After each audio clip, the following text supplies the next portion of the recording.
Lee Min-ho from a place so boring you don't need to know the name. Trust me. And yeah, that's my pen name. You know, just 'cause pen names are fun and add an air of mystery. So I put together my love for K-dramas and my favorite noodles. But if you ever tell my mom that, I will deny it repeatedly. Now, before I continue, you have to like and subscribe to MSA. Sorry, but they make us say that. My mom is Italian and she raised me and my sisters on her own in a very small town in the US. But we might as well have been living in Italy. Pretty much everyone we knew was Italian. Now, my mom has two talents. One, she's an amazing seamstress. She could make a stunning dress out of a potato sack. My sister and I used to wear all sorts of garbage when we were younger. Old curtains, bed sheets, towels, you name it. On a side note, do you know that cotton lasts for like 100 freaking years? That's longer than the seasons of Grey's Anatomy, man. And I thought nothing could compete with that. Sorry, what was I saying? I always lose track, pardon me. Yeah, so two, my mom knows and remembers everything and everyone in town. And she likes to talk about it a lot. Like her mouth runs as fast as her hands. You know the Bartoli family, right? Their daughter ran away with the homeless-looking boy from the Rossi family. Now, after just a week, the boy sent her back home because she doesn't know how to make a pasta. What kind of girl doesn't know how to make a pasta? Oh, how to make a pasta. What kind of girl doesn't know how to make a pasta? So now, man, she could just go on and on about these people, and I didn't give a rat's butt about it. But I indulged mom and heard all her gossip because I was her favorite, which is what makes me really unique. I'm the middle child, and I'm the favorite. Yeah, you heard me, an unheard of phenomenon, but you'll see why. My sister Bella is 2 years older than me, and it's not hard to see why she isn't the favorite. She's like the opposite of everything a firstborn is supposed to be. Lazy, whiny, irresponsible, and dumb as a button. Actually, buttons are quite useful, but you get the point. Like on her 9th birthday, she got a $50 note from her aunt, and I convinced her to exchange it with me for $21 notes. She was so happy she had so much money, and I was $30 richer. Also, I often got compliments on my rosy skin, which really bothered her. So one day, I let her in on my secret. Mom's been doing something special with me for years, and now I'll share it with you. You have to make a paste of baby powder, milk, crushed daisies, and a few tablespoons of mud. You know, so you don't get pale like a ghost. And then you put it on your face for an hour, but you have to sit really still while it dries, otherwise you'll get wrinkles. And oh, you can only do this between 4 to 5 in the afternoon because it's the golden hour. Works like magic. Worked out great. Because we were only allowed to watch TV for an hour between 4 and 5 p.m. And now I had it all to myself. This went on for a month till Bella ended up with acne. And mom found out what she'd been doing. My younger sister June came 2 years after me. And well, she's just a sweetheart. She could have been the favorite, but our jerk dad left right after she was born, and I think it just wasn't a good time for mom to bond with the baby. But I adore June. She's just easy to love, and she worships me. Like, I think she'd kiss my feet if I asked her to. I mean, I would never do that, of course. Only the occasional foot rub. That's not an abuse of older sibling power, right? I guess I'm the smartest of my sisters. And it's not me saying it. My teachers say it, mom says it, everyone says it. Look, this is a picture I colored when I was just 5. No, wait, 7? Okay, fine, 10. Just focus on the colors and not on my amazing nails, okay? But since you're wondering, June did the nail art. But what really got to Bella was when anyone said I was the prettiest. Like in 7th grade, mom had come to our school for our parent-teacher meeting, and she met with my class teacher last, who couldn't stop gushing about me. What a blessing to have a child like beep. Oh, the year I had Bella in my class, it was so hard. That's when I started my blood pressure medication. But this one, she's such a marvel. And a beauty on top of that. Now, I'm not saying the other two are ugly, but they look more like you, and beep is more on her dad's side of the family with those delicate features, a bit like Cinderella and her stepsisters. That made me so uncomfortable. Like, you know how the truth can sometimes do that, but why say it, man? And Bella just lost it. She flung a bottle of ink at my teacher.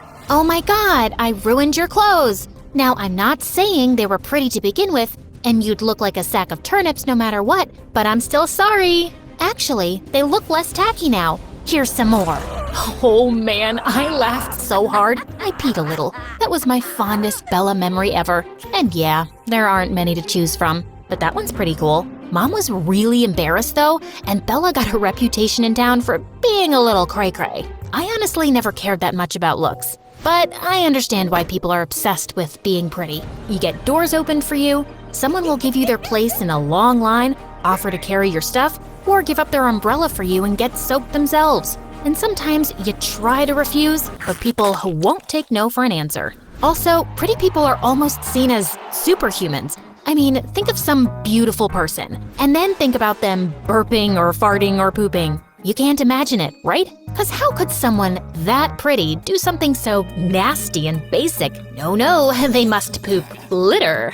Like this one time in 9th grade, I was in an elevator in the bank when I felt this really big urge to fart. There was no stopping it, and I let it out quietly. But man, I stank the place up, and everyone glared at this poor big guy in the lift. No one even thought for a second that it could be me. I kind of felt bad, but how could I own up to that? So yeah, life was good in my little town, but my dreams were bigger than that. I wanted to see the world and maybe become a famous singer. Oh, did I mention yet that I have a great voice? Really won the genetic lottery, huh?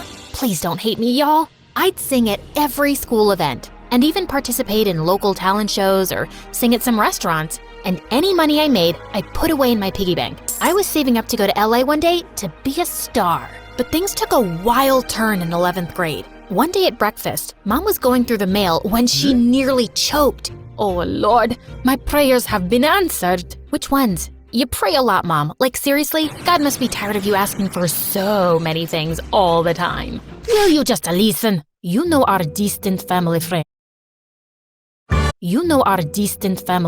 The Ricci family. Those really rich people. They once came to town 10 years ago and we went on a picnic with them. And that Mrs. Ricci kept trying to get my mother's lasagna recipe from me. But I told her it was going to me with my grave. And then she tried to— Get to the point, Mom! All right! Anyway, they have a son who's a year older than Bella. And she wrote to me saying that she wants to come and see my girls. And hopefully choose one to get married to him. Isn't that amazing? Mom, this is America, and it's 2022. No teenager gets married. Oh my God, it's all I ever wanted.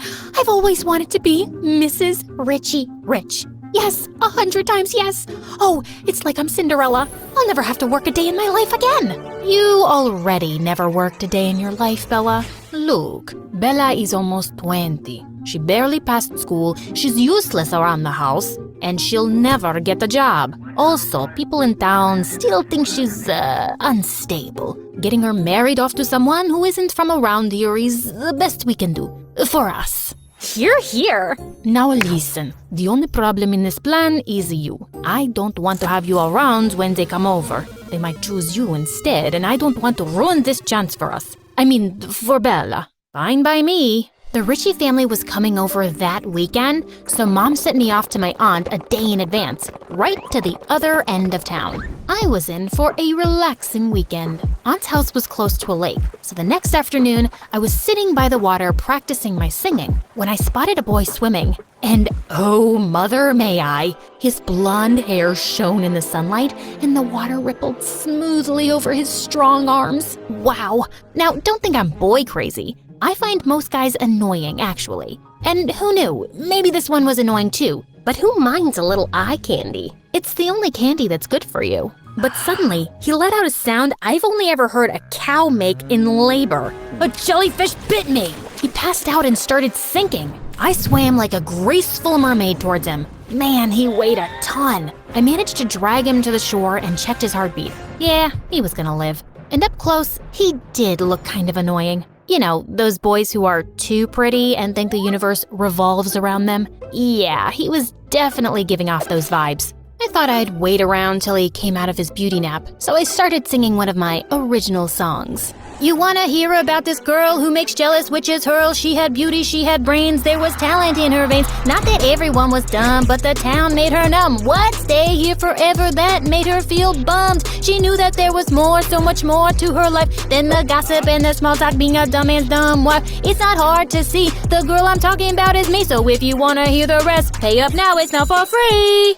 Suddenly, I felt something touch my foot. I'd almost forgotten the boy who was staring right up at me. Wow, you're a goddess, an angel. That voice? And you saved me, right? Yeah, but anyone would have done the same in my place. It's not special. Of course it's special. You saved my life. I think I'm in love with you. Aw, man. This boy was dumber than I thought. That's so sweet. You know what? You still look pale. You should lie back down, and I'm gonna go make a mixture of herbs for your jellyfish bite. Oh, I've forgotten all of my pain, except that ache in my heart. Yes, we'll deal with that too. Just close your eyes and I'll be back before you know it. I skipped off all the way to my aunt's house. I'd be gone in 2 days from here, and I'd never bump into him. When I returned home, I went through the back door into the kitchen. Just as I popped a muffin in my mouth, Mom walked in. What are you doing here? Hello, I live here? I'm your favorite child, remember? Shh, keep your voice low. The Ritchie family came for a second visit today, and they're in the house right now. You better not come out. Okay, I'll just stay here. Just leave the cakes, woman. Oh, sorry, I was looking for the bath. Oh my God, it's you, the rapping angel. What the freaking fruitcake? The Ritchie boy was the guy I'd saved from the lake? Apparently, he'd stopped for a swim on their way here. His name was Luca, and he told his parents he was in love with me, and he'd marry me or marry no one. Such a drama queen. He cried, Bella cried, his parents begged, Mom panicked, and she sent them away saying, "We need time to think." You really went out of your way for these guests, Mom. You never make pasta for me. And yum, I haven't had this pastry in ages. Will you please get serious for a minute? What are we going to do? About what, Mom? I'm not getting married, duh. You don't have to get married. It could just be an engagement till you know him better. Okay, fine, just be his girlfriend. It's too good a proposal to pass. And I wanted it for Bella, but if it's not happening for her, you have to accept it. Before I could reply, Bella came flying at me. You stupid witch! I'm not letting you get away with this. Gosh, Bella, have you gained weight? Get off, you baby cow. I was so close to getting everything I've ever wanted, and you ruined it. I didn't do anything, and Luca is an idiot. Don't say that. He and I are perfect for each other. You're actually just reinforcing my point. Ow! Just stop it, the both of you. I'll never forgive you. And I'll curse you every single day for the rest of my life. I wish that you gained stubborn fat on your thighs that never leaves you.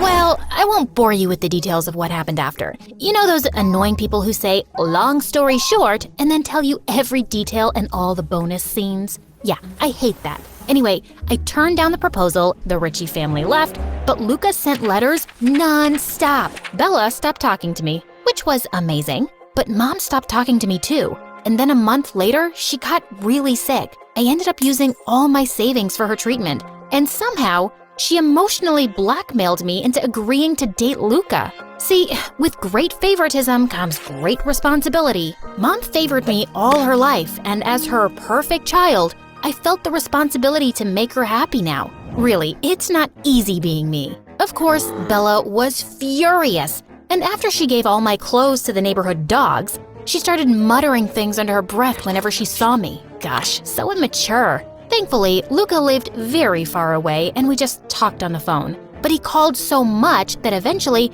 I made June take his calls and say, every other minute. He never knew it wasn't me. But he was supportive of all my singing dreams and said we could move anywhere I wanted to pursue them. Maybe sometimes your dreams come true in a way you didn't expect? Then one morning, I woke up with a really sore throat. I tried calling out to June for water, but my voice was gone. It turned out that I had laryngitis, and I was mute. The doctor said they couldn't say if my voice would come back. This was the first time in my life I was truly depressed. I could see all my dreams slipping away. Mom announced excitedly that Luca was coming, like that was supposed to cheer me up, and Bella's smug face made everything 10 times worse. One day at dinner, she turned to me. See, I told you I'd curse you. You've lost your precious voice because of my curses. Or maybe it's just karma. For the first time in your life, you get what you deserve. For once, you lose. And something inside me just snapped. I threw my pasta at her face and then jumped on her. It took June and Mom some serious effort to save her miserable butt. Later that night, I was crying angry tears in my room when June slipped in. You know it's not Bella's curses, right? Of course I know. She's just unbearable. Why is she like this? Maybe because it's not easy to live in your shadow? She's always been told she's not as good as you. She's never even tried. Maybe because there isn't any point. You're pretty much perfect. How come you turned out so nice? It doesn't bother me that you're better. Also, being nice is easy. Being mean is hard. And it doesn't even feel good. Why are you writing things down? I have no idea. June had given me some food for thought. I guess it wasn't fun to always be compared to someone. And I guess I never made it easier for Bella either. Maybe I could start now. So when Luca arrived a few days later, I told him I was breaking up with him. He held my hands and looked really sad. Ha! See? I see a smirk! Animator, please go back a little bit. Okay, Animator, you can continue. It's not that I don't care for you, babe, but yeah, I totally get it. You need your space. Maybe if you get your voice back, give me a call? I won't be doing that, but I think you should ask out Bella. Trust me, you guys are made for each other. Looks like he listened because when I went down later, Bella sprung on me like a python. Oh, thank you, my amazing, lovely sister. I'll start a prayer circle for you tomorrow and you'll get your voice back in no time. You'll see. Now let's kiss and make up, but only in the air because I don't want to ruin my lipstick. Bella and Luca got married a month later and she left. And that is my favorite Bella memory, watching her leave. One evening, it was just me and June, and I was sipping tea when I spilled some on myself. Ow! June and I looked at each other in shock. I tried speaking a bit more, and I could. My voice wasn't totally normal yet, but it was coming back. We both started crying and dancing around for joy. My voice did recover completely, and I was able to sing again. But I felt a bit different. I felt more appreciative of the things I'd taken for granted. And June was wrong. Being nice was freaking hard. Much easier to be selfish. But I wanted to be nicer, and I really tried. A few months later on my birthday, Mom and June surprised me with a ticket to LA. The American Idol auditions are happening there next week, and you deserve this chance, love. I'd always waited for an opportunity like this, and now it was here. I was excited and scared. Good scared, though. Here I come, world. Also, in case you're wondering, this is not my real voice, obviously. They hired a professional voice actress to do the job. I can't do it. You know you can't be perfect at everything. Also, if you want a part 2 of me telling you what happened in LA, please comment Ramen Lee Min Ho, our amazing MSA character. He thinks bye!